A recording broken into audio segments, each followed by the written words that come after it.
My talk is about non-invasive respiratory support, the use of nasal CPAP and through nasal cannula. Probably some slides will be either overlapping with the slides presented by Camilla Gizzi, but I think it's important to repeat some questions. Okay.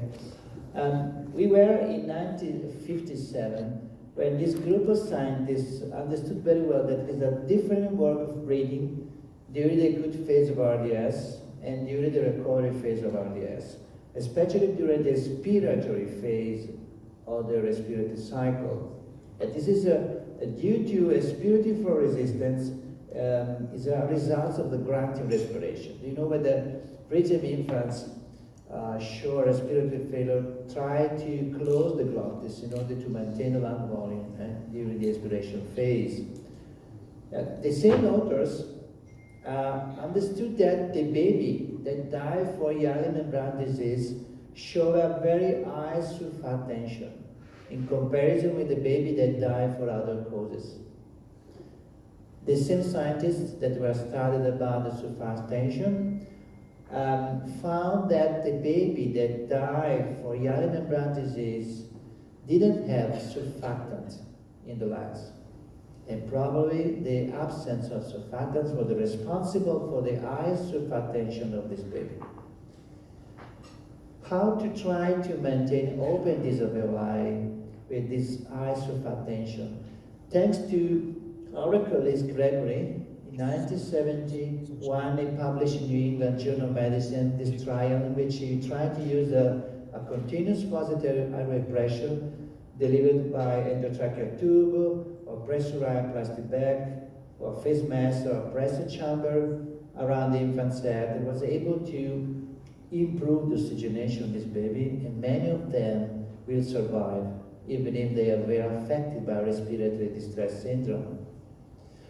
The CPAP is very important because this is a very interesting animal study in which this investigator used some ferrets that were tracheotomized, and the ferrets were randomized in two groups. One groups we managed using room air for 6 weeks, the other ones for 2 weeks. The other ones was managed using by the tracheal tube a continuous positive pressure at 6 centimeter waters. If you can see in this figure 1, when you apply the CPAP, there is a dramatic change in lung volume, and there is a dramatic reduction of the respiratory rate. So it's a dramatic reduction of the work of breathing of these ferrets. After 2 weeks, these ferrets died, and they understood that the ferrets managed with the CPAPs show a very significant higher total lung capacity. The question is, the increase of total lung capacity is related to the body weight? No, because the body weight increase with no significant difference between the two groups, control group and the CPAP group.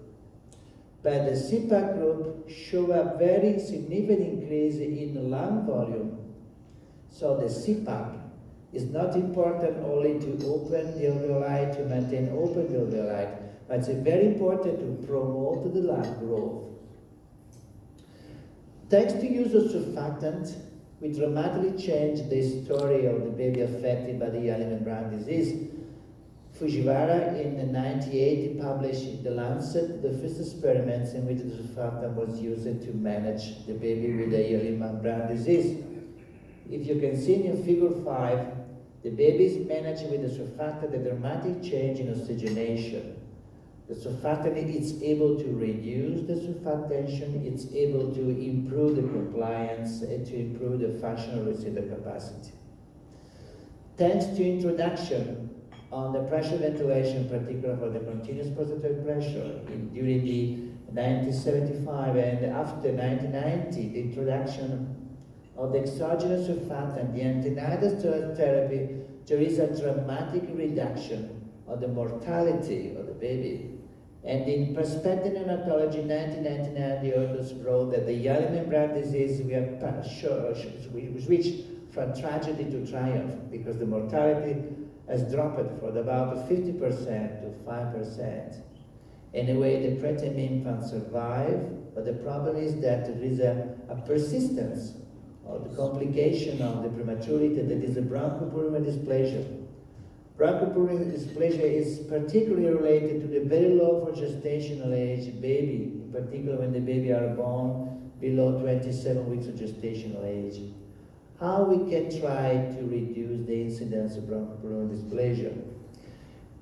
Bronchopulmonary dysplasia is a very multifactorial disease because it implicated many antenatal factors, the pneumonitis, the fetal growth, and the delivery resuscitation issue about the oxygen use, the tidal volume, the pressure delivered, postnatal issue as the mechanical ventilation, PDA, nutrition.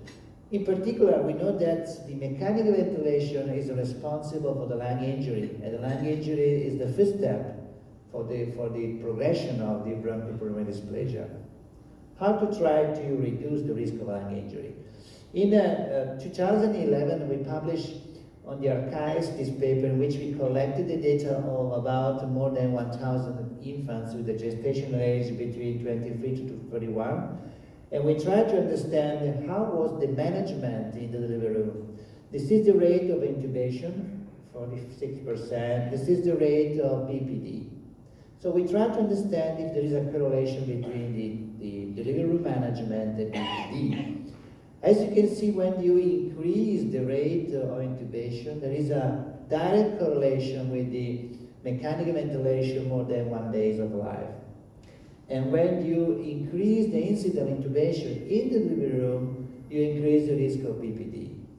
Anyway, in a multiple logistic regression analysis, we understood much better that the BPD is related to other multiple factors. For example, to be small for gestational age, to be a male baby, and in particular with a prolonged mechanical ventilation, more than 1 day, and much more when the ventilation is prolonged, more than 7 days of life. Anyway, we know that if the mechanical ventilation is prolonged, there is a very direct correlation with the bronchopulmonary dysplasia. So we have to try to avoid mechanical ventilation, in particular to avoid the length of mechanical ventilation. This is another interesting animal study. Our colleague Salbertin that works in Salt Lake City in US. He compared moderately preterm lungs that were mechanically ventilated for 6 days with 10 lungs that were never ventilated in the delivery room. These animals were controlled at 2 and 5 months after birth. Look what happens. This is what happens in the animals that were managed for mechanical ventilation. As you can see in this panel, there is a very different histological finding of the lungs, because in the animals managed with a mechanical ventilation for 1 week, they show a shorter alveolar secondary septa and thicker distal eye space. So when you apply the mechanical ventilation for 1 week, there is a simplification of the lung structure. The same group of scientists analyzed what happens when you use the non-invasive respiratory support. There is a comparison always in preterm lung that were mechanically ventilated or managed with a high flow nasal ventilation. The animals managed with the high flow nasal ventilation show a very high presence of homeostatic alveolar epithelial mesenchymal markers. So when you use a high flow nasal ventilation, you maintain the normal pathway for the lung development in comparison with the mechanical ventilation. Always the same scientists compare what happens when you never ventilated in the delivery room the animals and use only the mask in comparison with the tracheal tube. When you use the facial mask in these animals, there is a very high increase of alveolar crest that are very important for the lung structure. So, if you don't ventilate the animals in the delivery room, you avoid the lung injury. if you reduce the length of mechanical ventilation, you can reduce the risk of bronchopulmonary dysplasia. This is what happens in the animal study. So, mechanical ventilation is related to ventilator-induced lung injury, but not only. Mechanical ventilation is also related to ventilator-induced brain injury. When you prolong the mechanical ventilation, in many cases you have a severe IVH, intraventricular hemorrhage, or severe periventricular leukomalacia. Which are the evidence from the use of nasal CPAP? Since 2004, many randomized controlled trials were used to compare nasal CPAP with or without surfactant versus mechanical ventilation in very tiny baby with a gestational age of more than 24-25 weeks. In many of these trials, for example, COIN trial, SUPPORT trial, CURPA study, CON trial, ENVI trial, demonstrated that the non-invasive respiratory support is a very good option to use in the delivery room. All this study, we can summarize that nasal CPAP is a valid alternative to mechanical ventilation, especially for baby with a gestational age more than 25 weeks. In order to guarantee the success of the nasal CPAP, it's very important the physiology of the lung, the severity of RDS, depends if the nurses are skilled in management the baby nasal CPAP, but depends for the interface that we're using. Not all the interfaces are similar in terms of resistive work of breathing. In this panel you can see that this mask and these prongs are the best interface that can reduce the work of breathing. This one are the interface that unfortunately allow a very high resistive work of breathing. And in the same prongs, the dimension of the prongs are responsible for their resistance. The prongs are very, very small, the resistance are very, very high. This is a Cochrane database system review that compared the short binasal prongs were a single prong. And the reviewer conclusion are that the short binasal prongs are more effective than single prongs in order to reduce the rate of reintubation and in the early treatment of RBS. There is a difference in terms of use of nasal prongs or mask. In this randomized controlled trial with a baby with a gestational age less than 31 weeks, they arrived at the conclusion that nasal masks seems to be much more effective than nasal prongs in order to prevent intubation and mechanical ventilation in premature infants within the first 72 hours of life, because probably the prongs give a high resistance and you reduce the pressure delivered to the airways when compared to the mask. This paper was published on Pediatrics in 2012. Anyway, in 2017 in European Journal of Pediatrics, another trial that compared nasal mask or binasal prongs arrived at the conclusion that really the comparison between mask and prongs did not reveal any significant differences. So mask could be similar to prongs in the efficacy in terms of nasal CPAP success. Many other interfaces are sometimes used in many NICUs, and probably when we try to use an interface, it's very important to try to understand which is the interface that is able to give the best comfort to the neonates. And the choice of the interface sometimes depends which are the skills of the nurses, because it's very important that the nurse has to be skilled in management of the interface, and also for the parents' perception. Anyway, all the randomized controlled trials using the nasal CPAP were collected in these two important meta-analyses that were published in 2015, and they arrived at the conclusion that when you use non-invasive respiratory support just in the delivery room, and then you maintain the non-invasive respiratory support also in the NICU, You can reduce the incidence of delta BPD in baby with a gestational age less than 30 weeks or less than 32 weeks, with a number to treat of 35 and 25. Which are the suggestions of the European Consensus Guidelines in the management of the RDS. This consensus were published on neonatology in 2019.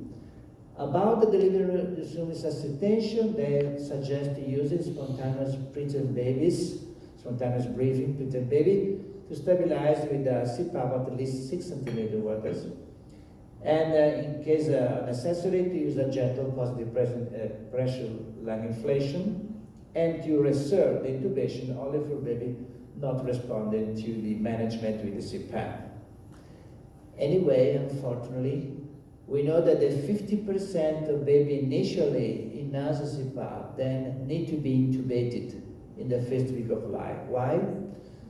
These authors analyzing this trial understood that the majority of the baby in which was the CPAP failure, the CPAP failure occurs in the first 8 hours of life. And this baby show a progressive increase of need of FiO2 in order to maintain the oxygen saturation. And they arrived at the conclusion that probably the CPAP failure was related to the incapacity of this baby to reach a normal functional residual capacity. This is the reason why the CPAP doesn't work. How to try to help this baby, the marginal baby, that are initially managed with the CPAP, how we can help this baby to be managed with the success with the CPAP and to try to reduce the risk to be intubated. This baby are the baby initially in CPAP in which probably the functional residual capacity is too much low. How we can help them? Probably in the delivery room we have to try to titrate the CPAP.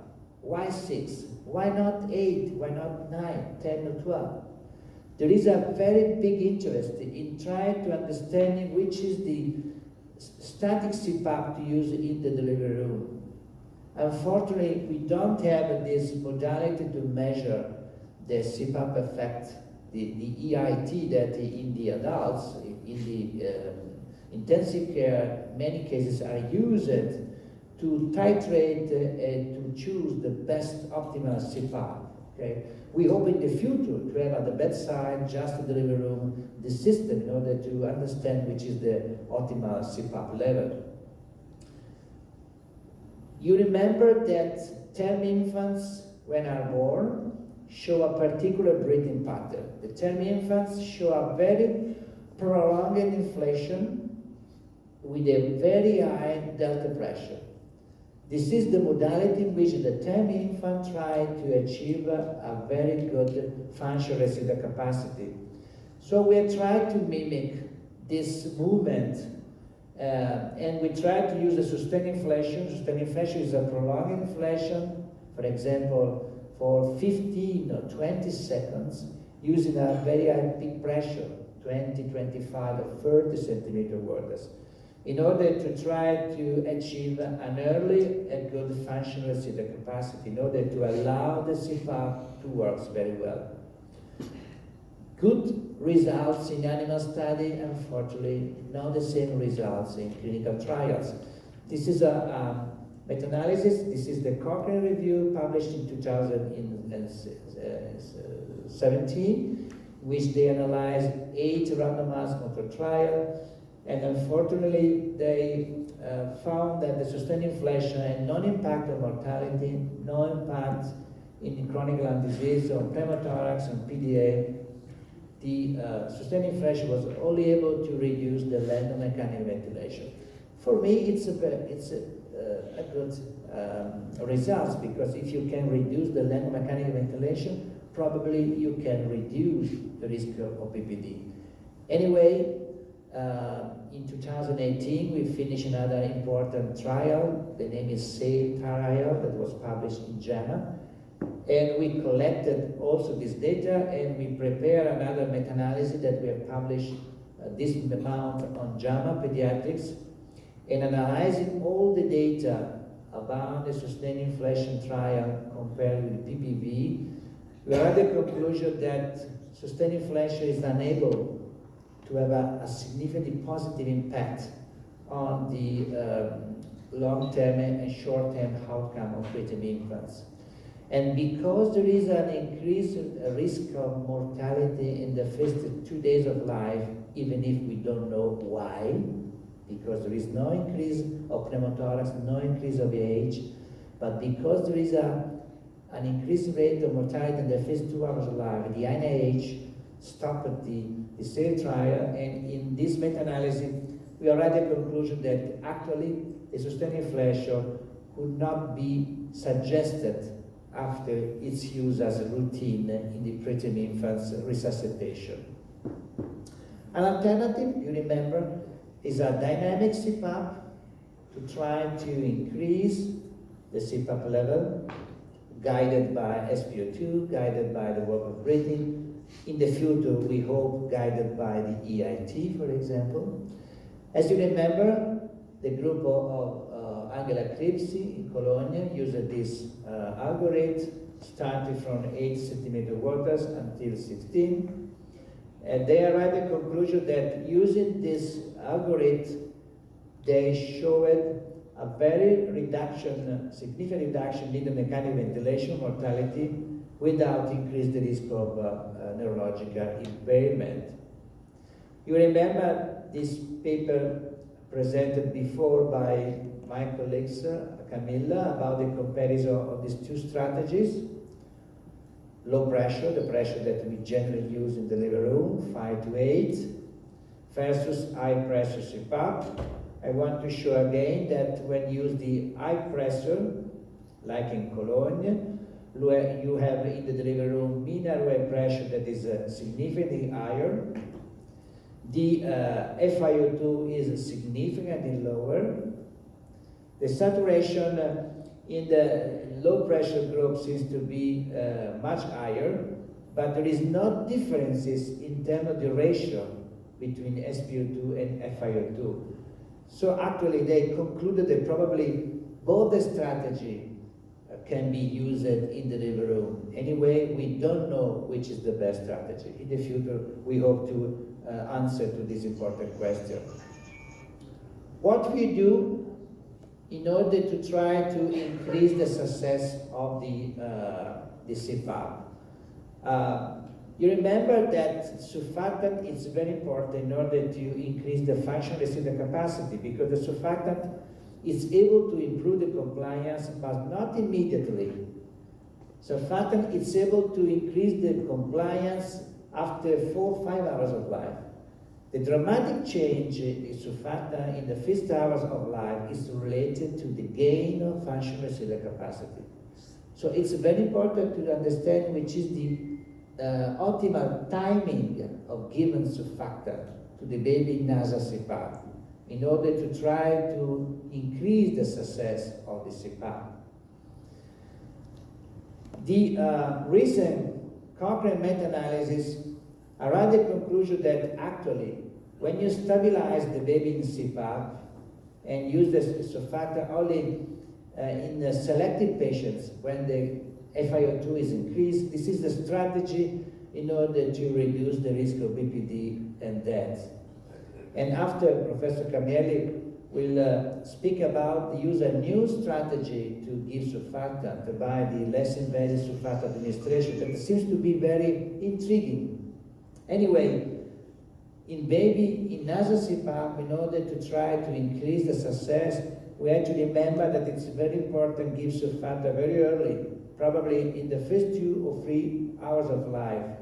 And we have to consider some alternative to give surfactant that is, in this moment, are under investigation.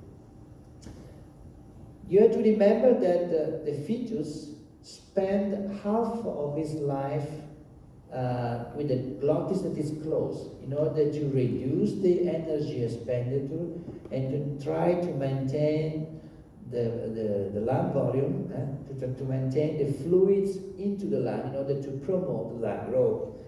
This is a picture that shows what happens in a preterm lambs just after birth. The glottis is closed. There is no air into the lungs. This is what happens in the preterm infants at the beginning. The glottis is, in many cases, is closed. And in this animal experience, the scientists understood that the preterm lambs that are most stable in the delivery room in the first hours of life were the preterm lambs that spent the majority of time with the glottis open.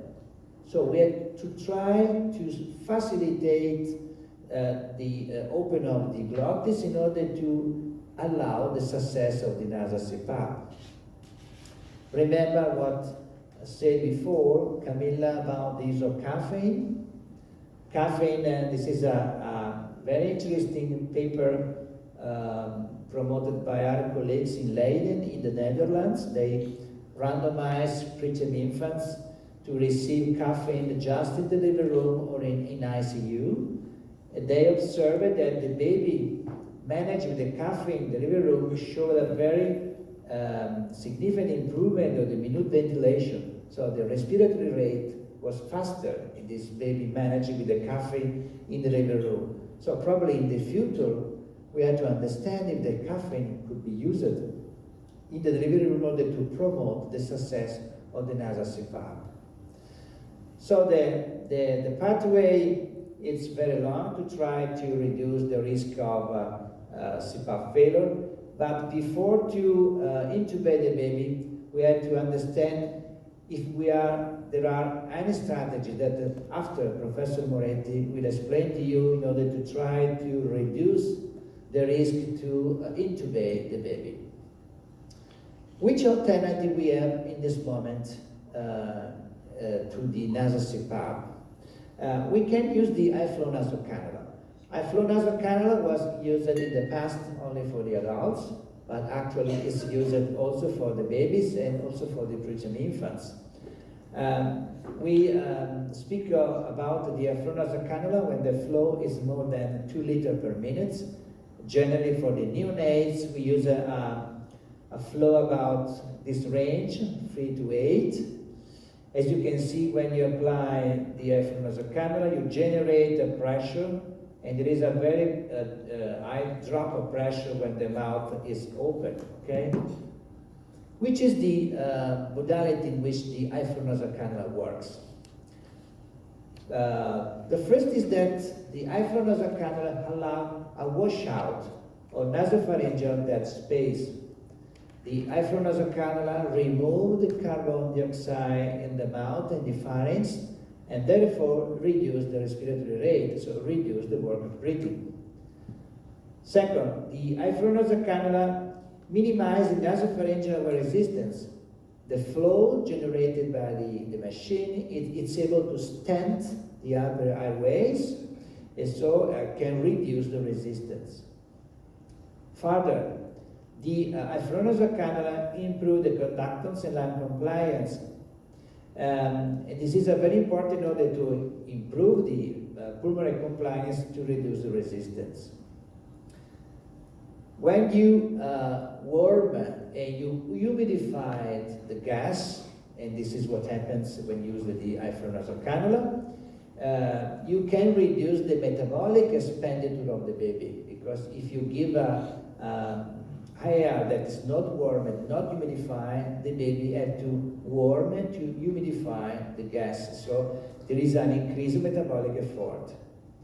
When you give the high-flow nasal cannula, you generate some positive pressure, and this is very important in order to maintain, stent the airways and to open the alveoli and to try to maintain it open.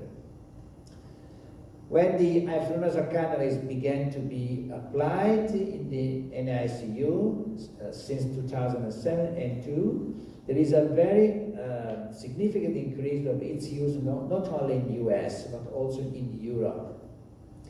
If you go to PubMed, in 2011, there is a big number of papers about the use of CPAP and a few papers about the use of high-flow nasal cannula.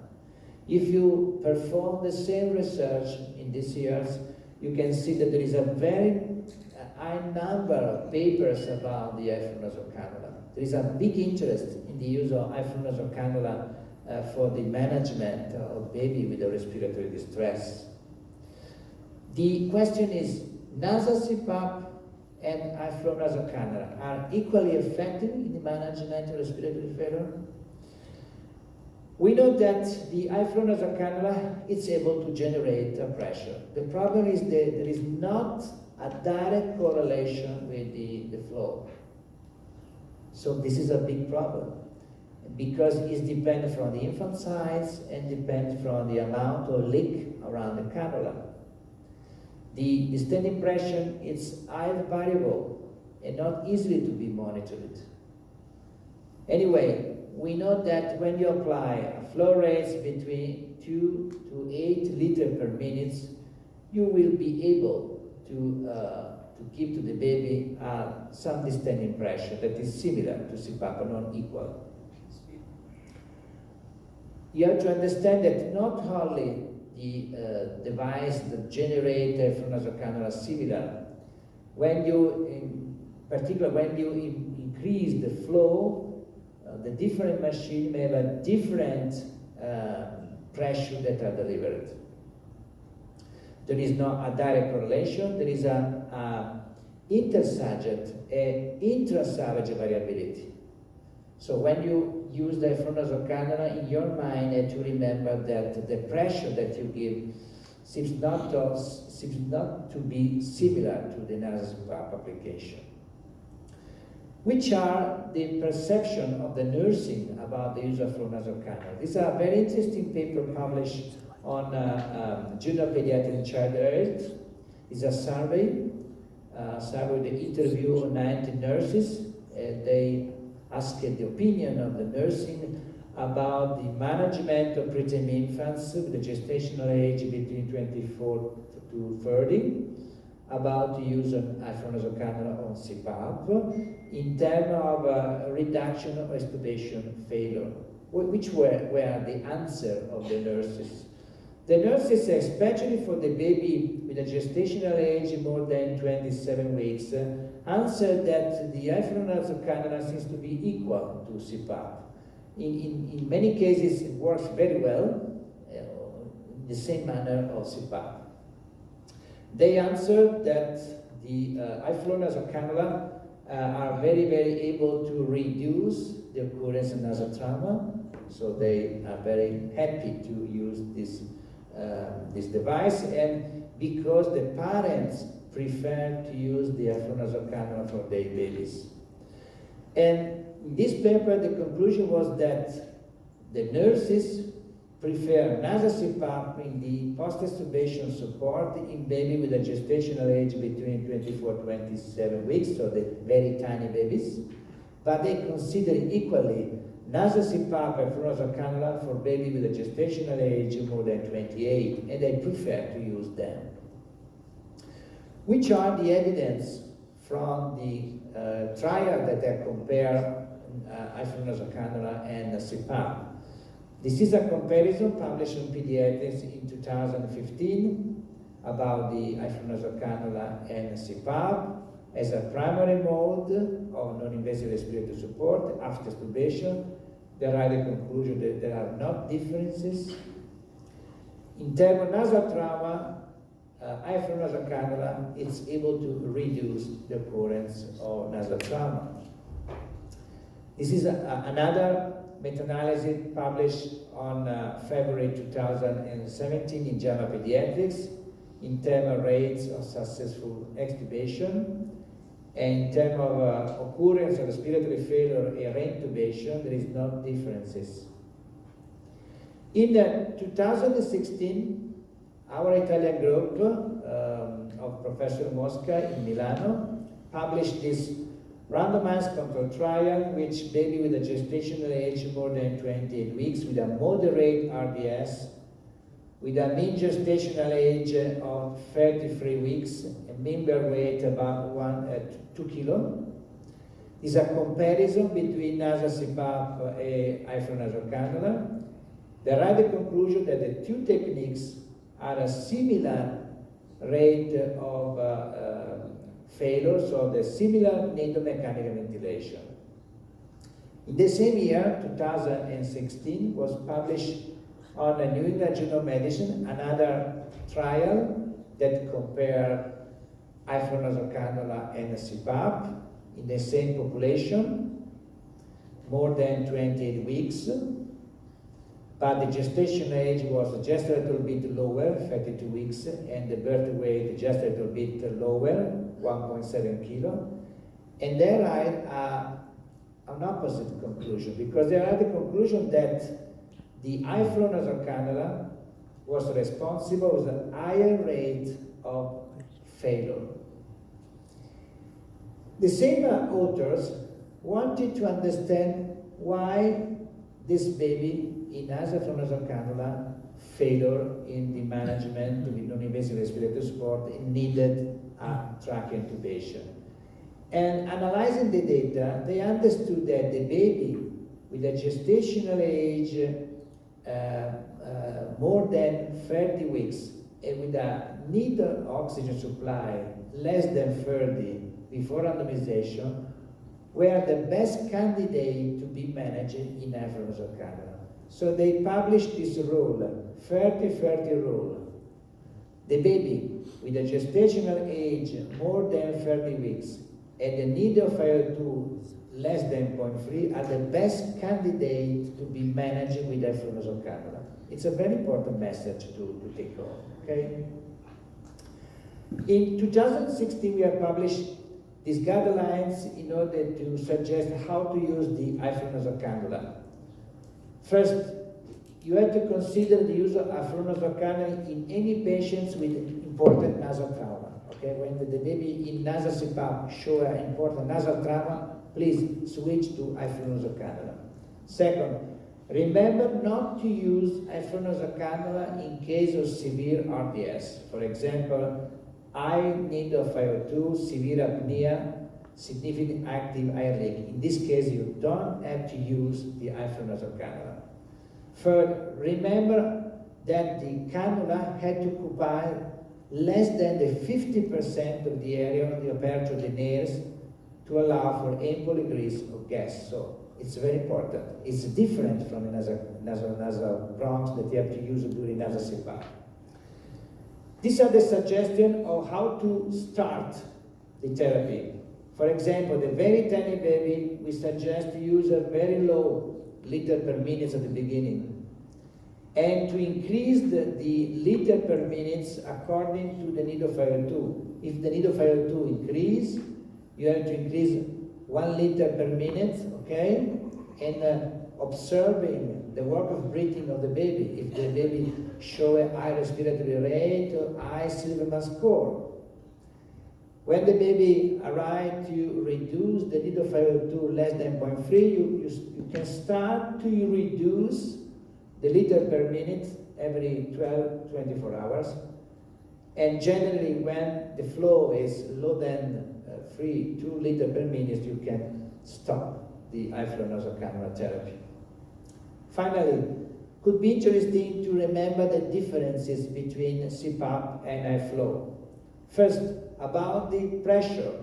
Remember that when you use the CPAP pressure, the pressure can be predictable and can be regulated. When you use the high flow nasal cannula, you can have a direct measurement of the pressure. Pressure alarm in a CPAP are present, the pressure alarm. When you use the high flow nasal cannula, not only the device have the alarm in order to give you if the different pressure level. Risk of nasal injury. The high flow nasal cannula are able to reduce the risk of nasal injury, which is the nursing perception. The nursing generally prefer to use the high flow nasal cannula, but they consider it more comfortable for the tiny baby. Parental perception. Generally, the parents prefer to use high flow nasal cannula because it seems to be much more comfortable for their babies. Optimal patient population to use. Remember the rule 30-30. Probably baby with a gestational age more than 30 with an initial need of FeR2 less than 0.3 are the best candidate to be managed with the ifinasertib. So in conclusion, consider always the golden